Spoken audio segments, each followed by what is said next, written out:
Welcome to the channel. I've been asked a few times now, Mike, how do you install the light onto your helmet? Well, with the Bell Super 3R in particular, and a lot of the more premium helmets, you'll get the GoPro mount that comes sort of pre-installed, and it's just a matter of adapting that light that I bought off eBay. I'm sure you can do this with many others.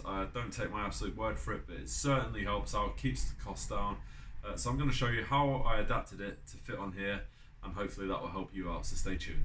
With these Solar Storm lights, they're really cheap. I've already done a review on these, but the great thing is I kind of purchased these knowing full well that I'll be able to adapt it and stick it on the helmet. So no change in the light. This is out the box. So normally you'd stick that on the bar, and it doesn't come with an attachment to stick it onto your helmet, but we can make that happen. So just using a flat head screwdriver, remove this, but be careful because you can install it again if you wish. And in there is a Phillips screw, so just loosen that up.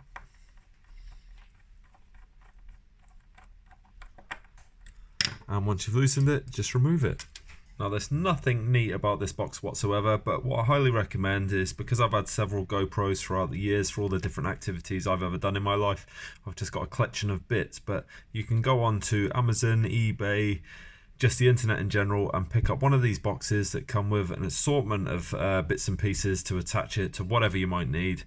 But the piece that we need comes within this, so it's worth spending the money. It's not official GoPro parts, that's what makes it cheaper. So for most of the content you see in this box, it cost me £10. If you already have this attachment, I'm trying to give you the best angles so you can see, then you don't need to go out and purchase anything. But we just need to do a simple cut on this. I'm going to use a hacksaw, and then that way it's going to fit onto the Solar Storm that I've got nice and flush, and it's not going to move on the helmet itself. So if you haven't got this, I'll recommend you get a box of bits because they come in handy, but otherwise this is all you need. Now the reason that we're going to have to do a little cut is because I need the holes on this mount that you see there to line up with the hole on the light itself, and just when you slide it on as it is, it doesn't fit or line up very well. So we're just going to saw a little bit of that plastic off so that it can push a little bit further up, and then once we put the bolt in, it will stay nice and firmly in place. So it's so simple, but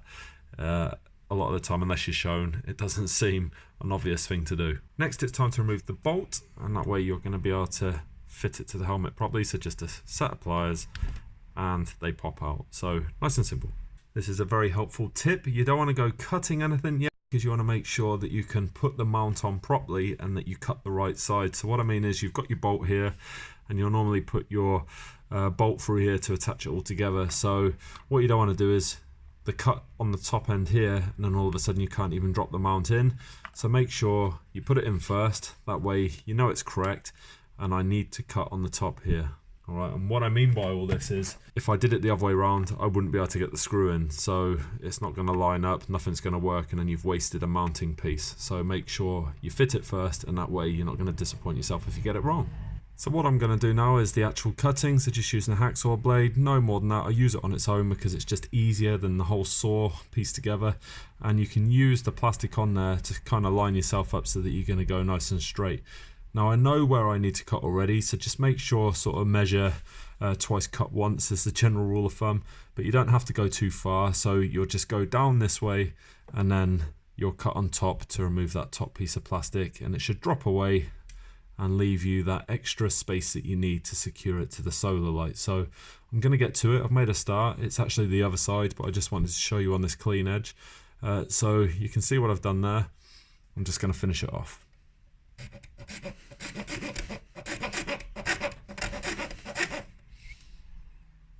And just keep checking it to make sure you're not sawing too much into the plastic. Don't want to ruin it, take your time. Okay, so I can see that I need to come this way now. Just please watch your fingers. Get someone else to do it if you don't feel comfortable. But it's not hard.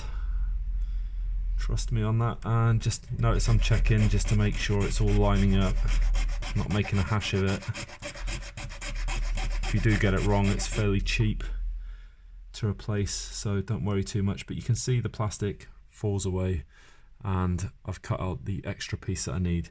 If you want to, just tidy it up. I'm just going to do that now, and then I'll show you the final bits to stick it onto the helmet. So when you've done it, it should look like that. It's not going to be the neatest job in the world, but you can see what I mean. So already as the mount comes, it's like this, and all we've actually done here is just taken it back that little bit further, and that way the hole is now going to align up quite well on the light. So let's get it fitted. Things that you'll definitely need to finish this: I've got a bag of odds and sods basically, so a couple of washers. I'll explain and show you that in a second, and you need a longer bolt to be able to attach this GoPro bit to the actual light. So let's get these fitted and see what it looks like.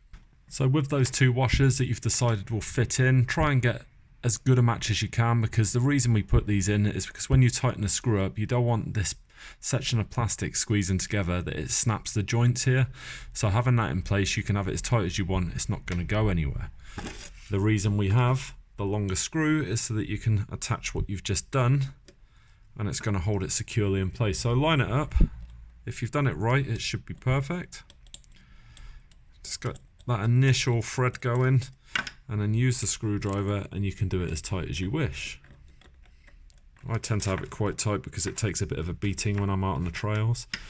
But when that is on, you can see, because we've cut it right, there is no room for movement there, so the light isn't going to twist on the mount as such, and that is it in place. So now it's just a matter of attaching the light, which, if you're familiar with GoPro mounts, they are easy, and then just putting the bolt through. And once you have the bolt in, you just tighten up to your desired amount. There we go. And that's now nicely in place. The beauty of it is you can adjust it up and down to whatever level you want and get that light on the trail wherever you need it. So how easy was that? So it really is as simple as that. It's probably one of the easiest tutorials I've done for my channel yet. The lights are so cheap. These Solar Storm ones, I can't really be more positive about them because they are cheap, they're very effective, and the fact that you can adapt it to fit on your helmet just gives you a bit more flexibility, especially if the funds aren't quite there to get the higher brands, which cost so much money and may do the job better, but you might not have that available to you funding wise, and I have these, so that kind of says it all at the moment. The thing that you will have to be aware of, and the way I do it, is the battery needs to attach, and I normally put that in my hydration pack, and that way it stays out of the elements, which is good. But just to eliminate some of the loose wire, what I'll normally do is wrap it round ever so slightly 2 or 3 times, and I'll run the cable in the helmet. Not that it's getting in the way and making things uncomfortable, but it will come out the bottom, and then that shortest element of wire will then attach to the battery in the hydro pack and make sure it stays out the way so it doesn't get snagged on any sort of branches or anything like that as I'm going through the trails. But the main thing is, it's a tutorial based on the fact that some of you asked how I do it, and this is exactly it. So easy. If I wasn't doing a video, it's a 5-minute modification, which is great. But if you like it, what would be great is if you could give it the thumbs up, comment down below, and of course, if you would subscribe, that would be absolutely wicked. So I'll see you for the next one.